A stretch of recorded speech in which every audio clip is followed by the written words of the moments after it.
Hello there, my fellow notebook aficionados. So let us say you are in the market for a slim, lightweight notebook that you can easily tailor to your specific use case.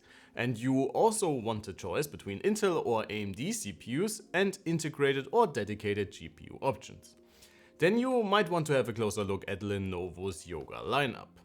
While it is easy to get lost with the variety of options available, and different naming schemes in different markets do not help either, those puppies are solid workhorses all around. We had the pleasure to test 3 different SKUs that share the same chassis but came in vastly different configs that might make these very interesting for many of you guys. The Yoga Pro 7 or Slim 7 Pro, how it's called in the US, I have right here in front of me, is the most affordable of the bunch. Coming with Team Red's Zen 3 Plus refresh, the 7735HS and no dedicated GPU. If you want a bit more in the graphics department, we also tested the same model but with an RTX 3050. Both models share their memory and storage configuration with a 1TB SSD and 16GB of very snappy LPDDR5 6400 RAM. In the display department, both come with 90Hz QHD Plus screens, but the RTX 3050 variant is a glossy touch panel, while the one right here comes with a matte non-touch screen. If you want to take things even further, you can also opt for Team Blue Silicon, the i7-13700H, 16GB of DDR5 5200 RAM, an RTX 4050, and a higher-res 3K display refreshing at 120Hz. The desired core components of your choosing are housed in a very elegant looking all aluminum shell that either comes in subtle dark grey or in this awesome tidal teal color we showed you guys in our hands-on for the Yoga Pro 9. There is absolutely nothing to complain about this one in terms of stability or build quality. The hinges are smooth and well adjusted, there's no flex anywhere, not even with the display lid, and overall the Yoga Pro is a great everyday computing companion. The port situation is pretty decent for such a slim machine. All models share the same port layout, and on the left you can find an HDMI 2.1 and 2 USB-Cs. On the right, Lenovo made room for the power button, a mechanical webcam switch, the audio combo port and a single USB-A 3.2 Gen 1. While both USB-Cs on the Intel model support Thunderbolt 4, the AMD powered variants come with a single USB 4, while the second port is of the 3.2 Gen 2 variety. Wireless communication may not offer class-leading, but still very good and stable transfer rates.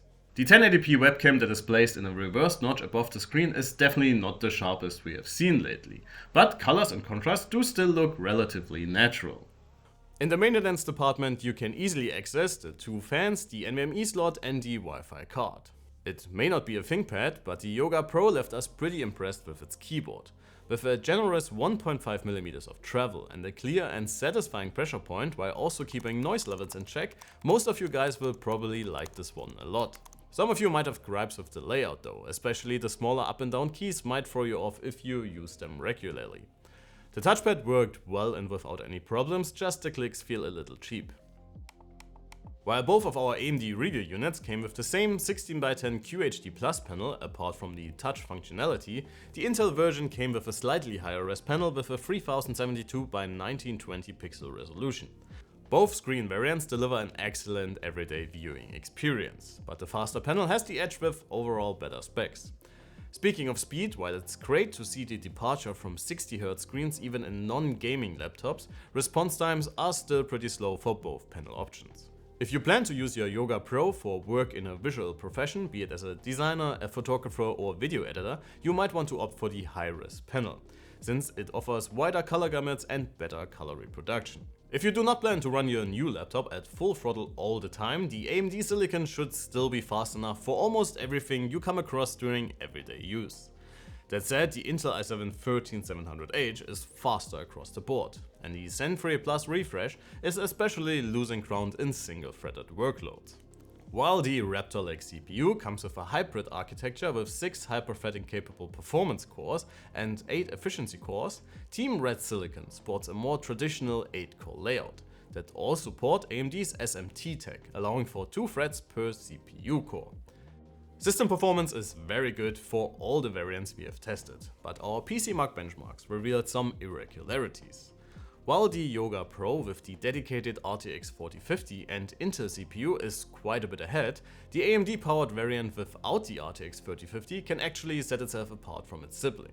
Benchmarks aside, the Yoga Pros or Slim 7 Pros, however you want to call them, are amazing performance notebooks that are suitable for a lot of different use cases. And they can even do some heavy lifting if you do not want to get them just for watching Netflix or Word and Excel documents.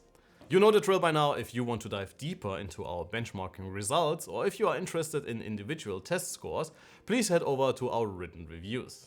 My colleagues Alan and Andreas spend a ton of time testing the Yogas thoroughly, so please check out their articles through the links in the description.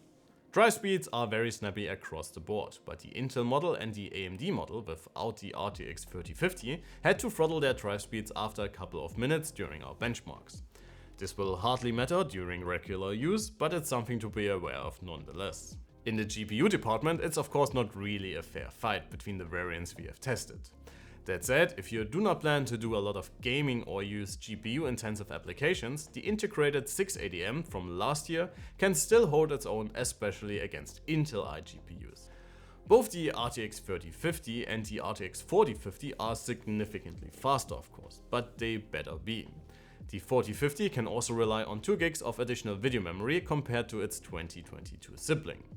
While I wasn't able to test the small ADA card for our video editing workflow, our Blender test results hints at the content creation prowess the RTX 4050 might provide.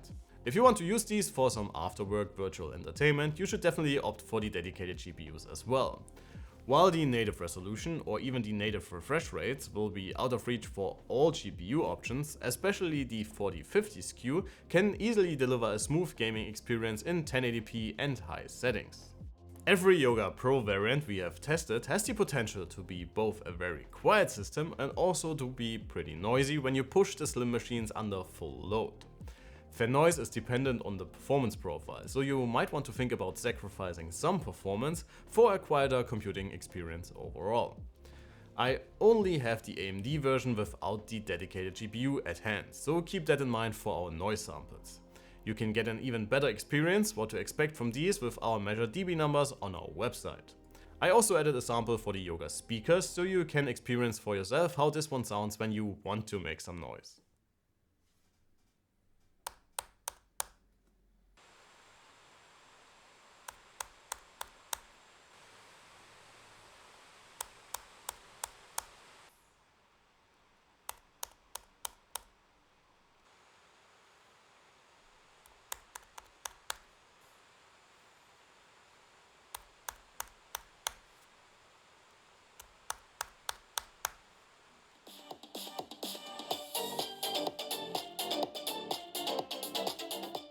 The 7735HS in the Yoga Pro might just be a refresh of a 2022 CPU, but it can still show the competition where it's at in terms of battery life. More than 13 hours in our Wi-Fi standard test is pretty impressive and will turn the small 14-inch notebook into a great office, school or university companion. Both models with dedicated GPUs cannot quite keep up, but with 10 hours in the same test they offer quite a bit of endurance as well. Alright folks, it is time to wrap it up for today. Lenovo did a lot of things right with their 2023 Yoga Pro Slim 7 something lineup. You get a sturdy chassis, sensible CPU and GPU options, a great display, very good inputs and a solid arrangement of ports, and everything is neatly packed in a subtle yet not boring form factor. Add in the very attractive pricing, especially for the AMD iGPU variant that I have right here, and you get a combination that is very tough to beat right now.